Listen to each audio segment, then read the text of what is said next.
Shalom, perkenalkan nama saya Frederika Mula dari kelas C12 NIM 221118178, Prodi Pendidikan Guru Sekolah Dasar, Fakultas Keguruan dan Ilmu Pendidikan. Pada saat ini, saya akan menjelaskan secara berkesinambungan tentang materi, konsep Tuhan, konsep manusia, konsep dosa, dan konsep penebusan.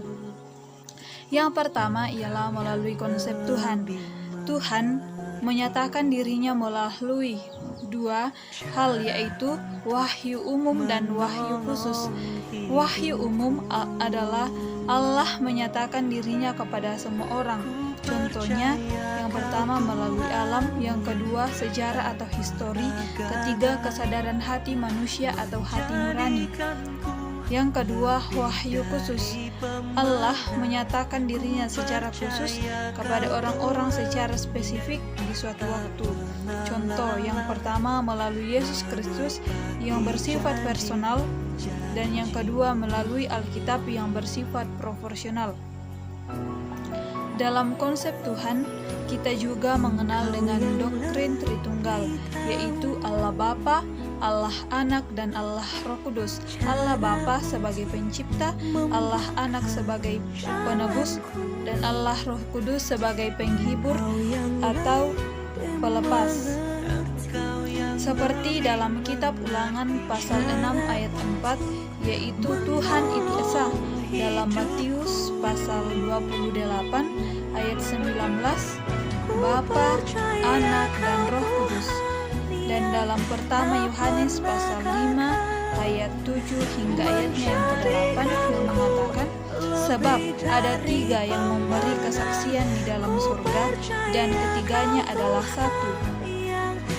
Dan ada tiga yang memberi kesaksian di bumi, roh dan air dan darah, dan ketiganya adalah satu. Hakikat Tuhan dalam konsep Tuhan yang pertama yaitu Allah itu hidup atau berpikir, berencana, bertindak, dan berkuasa. Dan yang kedua, Allah itu kekal. Kekal yang berarti memiliki awal dan akhir. Yang kedua ialah konsep manusia. Konsep manusia yang pertama yaitu menurut orang Toraja.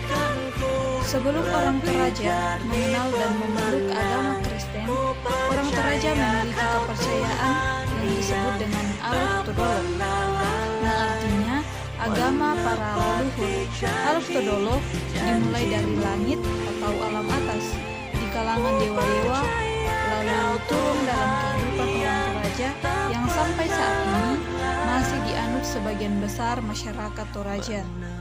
Tradisi dan konsep-konsep dari kebudayaan dan pemahaman tentang Aluk Todolo seperti Ramu Solo, konsep tanah dalam masyarakat Toraja, dan sebagainya.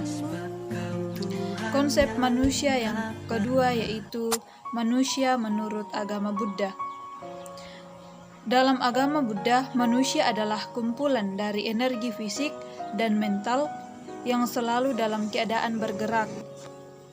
5 pancakanda atau 5 kelompok kegemaran dalam agama Buddha, yaitu yang pertama rupa kanda atau jasmani, yang kedua vedaha kanda atau pencerahan, yang ketiga sanaha kanda atau pencerapan, yang keempat sanakara kanda atau bentuk-bentuk pikiran, dan yang kelima ialah vinah kanda atau kesadaran.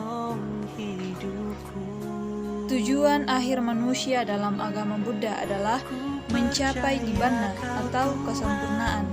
Untuk mencapai nibbana, mereka harus berbuat yang benar. Yang ketiga, konsep manusia menurut agama Hindu. Dalam agama Hindu, lahir menurut kasta-kasta tertentu, yaitu yang pertama, Brahmana, yaitu golongan pendeta yang sederajat walaupun tidak melebihi derajat daripada Tuhan. Yang kedua, Ksatria ialah golongan yang memerintah dan pahlawan-pahlawan. Yang ketiga, kasta Waisya atau golongan tani dan saudagar. Yang keempat ialah kasta Sudra, ialah golongan budak. Konsep manusia yang keempat ialah konsep manusia menurut agama Islam. Manusia dalam Al-Quran adalah makhluk yang dilahirkan dalam keadaan suci, dan pendidikanlah yang dapat mengubah dan menentukan manusia menjadi manusia yang konkret. Tujuan manusia diciptakan dalam agama Islam ialah yang pertama, beribadah kepada Allah, yang kedua, mendapatkan ujian dunia, yang ketiga, menjadi khalifah atau penguasa melakukan pembangunan di muka bumi. Konsep manusia yang kelima ialah menurut Alkitab dalam Kejadian pasal 2 ayat 7 yang mengatakan bahwa Tuhan membentuk manusia dari debu dan tanah dan menghembuskan napas hidup ke dalam hidungnya. Dan tujuan tertinggi manusia menurut Alkitab adalah memuliakan Allah, seperti dalam Yesaya pasal 43 ayat 7 yang mengatakan bahwa semua orang yang disebutkan dengan namaku, yang kuciptakan untuk kemuliaanku, yang kubentuk dan yang juga dijadikan. Yang ketiga ialah konsep dosa. Dosa disebabkan karena manusia mencintai dirinya sendiri atau hal-hal lain sedemikian rupa sehingga menjauhkan diri dari cinta terhadap Allah. Dosa juga dipandang sebagai perbuatan yang tidak sesuai dengan kehendak Tuhan, baik itu melalui pikiran, perkataan, dan perbuatan kita manusia. Dosa dapat mengakibatkan keterpisahan manusia dengan Tuhan, sesama, dan terhadap dirinya sendiri, dan akhirnya penghukuman kekal. Dalam konsep dosa, kita mengenal dengan ada rancangan Tuhan, yaitu rancangan Tuhan yang mencerminkan dan memuliakannya, seperti dalam Mazmur 100 ayat 3 yang mengatakan bahwa ketahuilah bahwa Tuhanlah Allah, dialah yang menjadikan kita, dan punya dialah kita, umatnya dan kawanan domba gembalaannya. Dalam konsep dosa ada masalah manusia, yaitu dosa dan keterhilangan. Seperti dalam kitab Roma pasal 3 ayat 23 mengatakan bahwa karena semua orang telah berbuat dosa dan telah kehilangan kemuliaan Allah. Dan dalam kitab Ibrani pasal 9 ayat 27 mengatakan, dan sama seperti manusia ditetapkan untuk mati hanya satu kali saja dan sesudah itu dihakimi. Dan dalam kitab Roma pasal 6 ayat 23, sebab upah dosa ialah maut, tetapi karunia Allah ialah hidup yang kekal di dalam Kristus Yesus Tuhan kita. Dan yang keempat ialah konsep penebusan.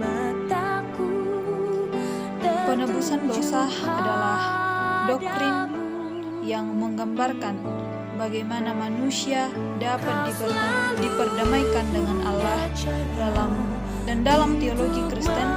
Penebusan merujuk pada memanfaatkan atau mengampuni dosa melalui kematian Yesus Kristus dengan penyalibannya yang pada akhirnya memungkinkan adanya perdamaian antara Allah dan penciptaan. Di dalam konsep Tuhan, konsep penebusan, kita mengenal Tuhan itu kasih dan adil. Kasih seperti dalam Yeremia pasal 31 ayat 3 yang mengatakan bahwa dari jauh Tuhan menampakkan diri kepadanya, aku mengasihi engkau dengan kasih yang kekal, sebab itu aku melanjutkan kasih setiaku kepadamu. Dan adil terdapat dalam kitab Keluaran pasal 34 ayat 7b yang mengatakan bahwa yang mengampuni kesalahan. Dan dalam kitab Roma pasal 6 ayat 23a mengatakan bahwa sebab upah dosa ialah maut. Dalam konsep penebusan, Yesus rela mengorbankan dirinya untuk menyelamatkan kita umat manusia dari segala dosa kita. Demikianlah penjelasan saya mengenai materi konsep Tuhan, konsep manusia, konsep dosa, dan konsep penebusan. Sekian dan terima kasih. Shalom.